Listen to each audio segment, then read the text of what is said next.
So say Geronimo, say Geronimo, say Geronimo. Assalamualaikum warahmatullahi wabarakatuh.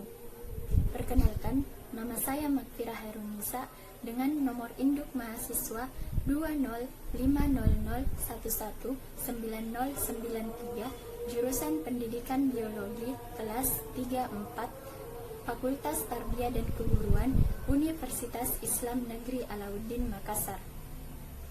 Dalam video kali ini, saya akan menjelaskan materi tentang diksi. Adapun cakupan materi diksi yang akan saya jelaskan dalam video kali ini, yang pertama, pengertian diksi, yang kedua, ciri-ciri diksi, yang ketiga, syarat-syarat diksi, yang keempat, fungsi diksi, yang kelima, manfaat diksi, dan yang terakhir, jenis-jenis diksi. Selamat menyaksikan video ini. Sebelum mengetahui lebih dalam tentang materi diksi, maka saya akan membahas terlebih dahulu pengertian diksi itu sendiri. Pembahasan pertama yaitu pengertian. Diksi adalah pilihan kata yang tepat ataupun selaras pada penggunaannya guna mengungkapkan gagasan agar mendapat efek tertentu seperti yang diharapkan. Nah, pengertian diksi yang kedua yaitu pilihan kata pembicara ataupun penulis ketika menggambarkan cerita yang telah dibuatnya. Selain diartikan juga sebagai pilihan kata, diksi adalah suatu pernyataan yang dipakai untuk mengungkapkan gagasan atau mengungkapkan sebuah cerita yang membahas gaya bahasa, sehingga dengan adanya diksi, setiap kata bisa dibaca dan juga dipahami oleh pembaca dan pendengarnya. Materi kedua yaitu syarat-syarat diksi.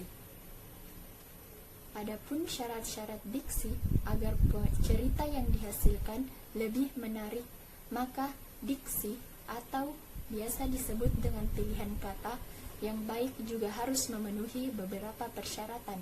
Yang pertama, ketepatan pemilihan kata ketika menyampaikan suatu gagasan. Yang kedua, pengarang juga harus mempunyai kemampuan untuk membedakan dengan tepat makna berdasarkan gagasan yang hendak disampaikan, serta memiliki kemampuan untuk menemukan bentuk yang pas dengan situasi serta nilai rasa para pembacanya. Yang ketiga, dapat pula menguasai berbagai kosakata serta mampu memanfaatkan kata menjadi suatu kalimat yang jelas, mudah dimengerti, dan lebih efektif pastinya. Materi ketiga yaitu ciri-ciri diksi. Diksi juga memiliki ciri-ciri. Yang pertama, tepat pada pemilihan kata guna mengungkap gagasan ataupun hal yang diamanatkan. Yang kedua, bisa digunakan untuk membedakan nuansa makna dengan bentuk yang sesuai terhadap gagasan dan situasi maupun nilai rasa pembacanya. Yang ketiga, memakai pembendaharaan kata yang dipunya oleh masyarakat bahasanya serta bisa menggerakkan atau memberdayakan kekayaan itu menjadi sebuah kata yang jelas. Materi keempat yaitu fungsi diksi.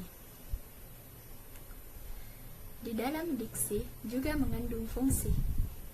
Yang pertama, dengan adanya diksi, maka kata menjadi lebih jelas, sehingga kata tersebut terasa tepat yang sesuai pada penggunaannya.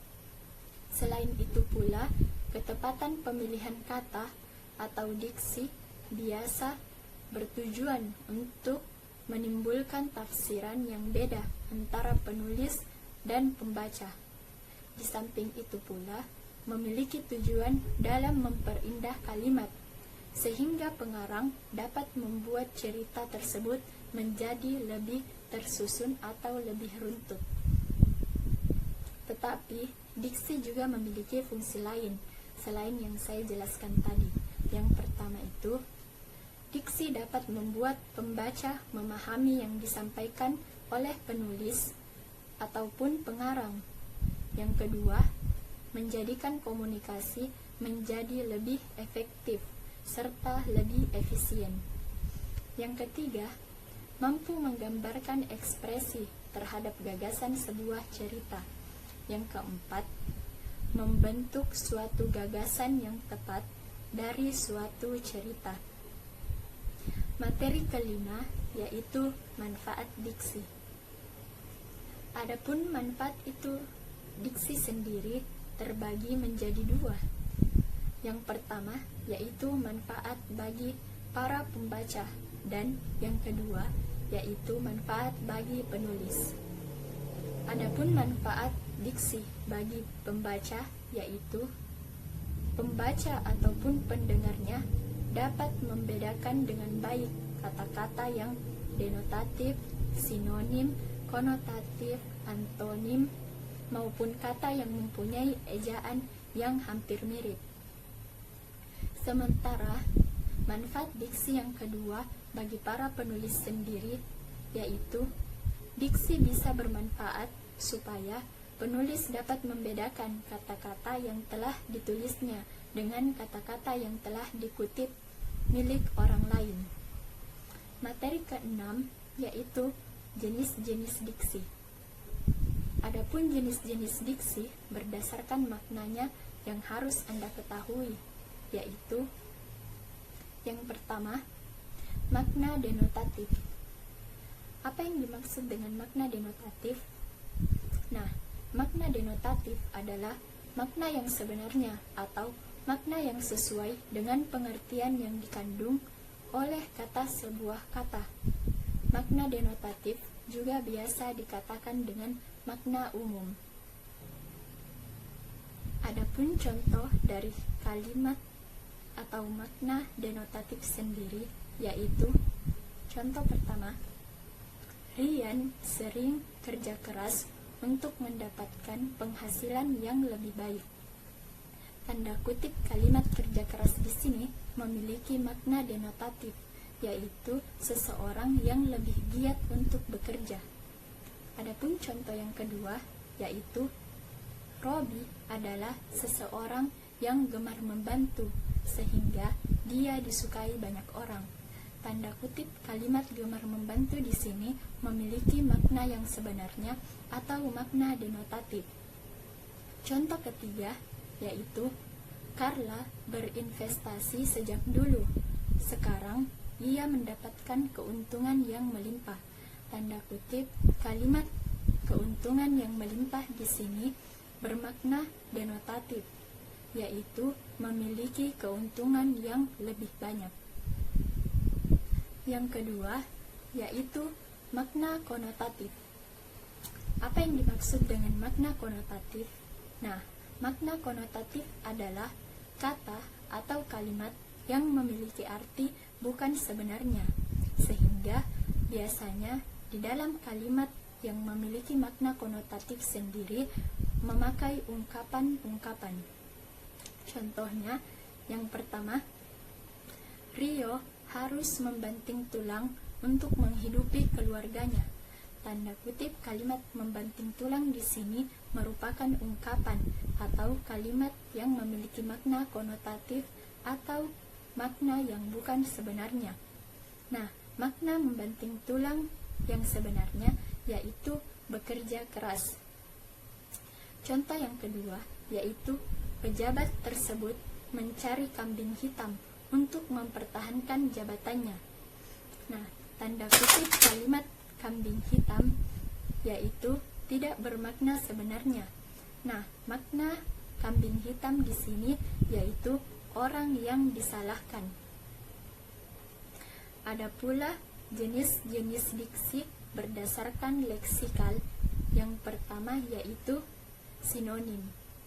Sinonim adalah kata yang mempunyai arti yang sama dengan kata lain. Contohnya yaitu Bahagia bersinonim atau memiliki arti yang sama dengan senang. Matahari memiliki arti yang sama dengan mentari. Cantik memiliki arti yang sama dengan elok. Lezat memiliki arti yang sama dengan enak. Pintar memiliki arti yang sama dengan pandai. Yang kedua yaitu antonim. Apa yang dimaksud dengan antonim?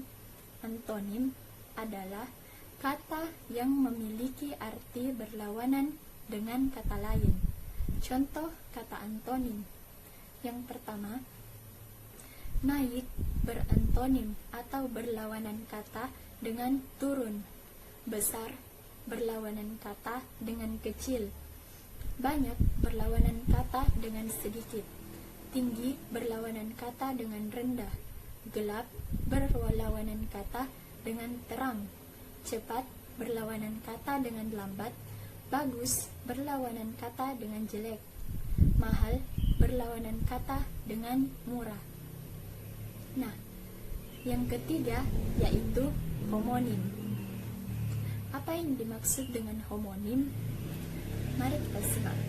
Homonim adalah kata yang memiliki lafal dan ejaan yang sama, namun artinya berbeda satu sama lain. Biasanya, makna yang terkandung adalah makna denotasi atau makna sesungguhnya dan makna konotasi atau makna yang bukan sebenarnya atau biasa disebut dengan perumpamaan. Contohnya, yang pertama, ia kehilangan banyak darah dalam kecelakaan itu sehingga tidak dapat diselamatkan. Nah, tanda kutip kalimat darah atau kata darah di sini bermakna bagian dalam tubuh yang berfungsi sebagai transport makanan ataupun oksigen dan lain-lain. Makna kata darah di sini menunjukkan makna yang sebenarnya. Nah, kalimat kedua yaitu aku dan Ari masih memiliki hubungan darah. Nah, tanda kutip kalimat darah di sini memiliki makna yang bukan sebenarnya. Darah yang dimaksud di sini yaitu keluarga atau persaudaraan. Contoh ketiga yaitu Dr. Zakir Naik sempat mengikuti sholat Jumat di Kota Batu, Malang. Tanda kutip kata Batu di sini memiliki arti nama tempat. Yang ketiga, hipernim dan hiponim. Hipernim adalah kata yang dapat mewakili banyak kata lainnya, sedangkan arti hiponim adalah kata yang dapat terwakilkan oleh kata hipernim. Nah, contoh dari hipernim dan hiponim yaitu yang pertama, di kebun binatang itu terdapat banyak binatang liar, misalnya gajah, singa, buaya, rusa, kuda, dan lain-lain. Pada kalimat tersebut, tanda kutip kalimat binatang liar merupakan hipernim dan kata hiponimnya yaitu gajah, singa, buaya, rusa, kuda, dan lain-lain. Mengapa kata binatang liar disebut dengan hipernim? Karena memiliki makna yang masih luas. Nah, contoh yang kedua yaitu ikan memiliki makna hipernim karena masih memiliki arti yang luas atau makna yang luas, sedangkan kata hiponimnya yaitu hiu, paus, lumba-lumba, ikan lele. Nah, yang ketiga yaitu sayuran. Sayuran memiliki makna hipernim karena memiliki makna yang masih luas. Nah, hiponimnya yaitu sawi, kelor, bayam, dan kangkung. Itulah tadi penjelasan saya tentang materi diksi yang mencakup pengertian, ciri-ciri, fungsi, syarat-syarat, manfaat, serta jenis-jenis diksi.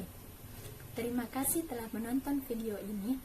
Semoga apa yang saya sampaikan dapat bermanfaat bagi kita semua.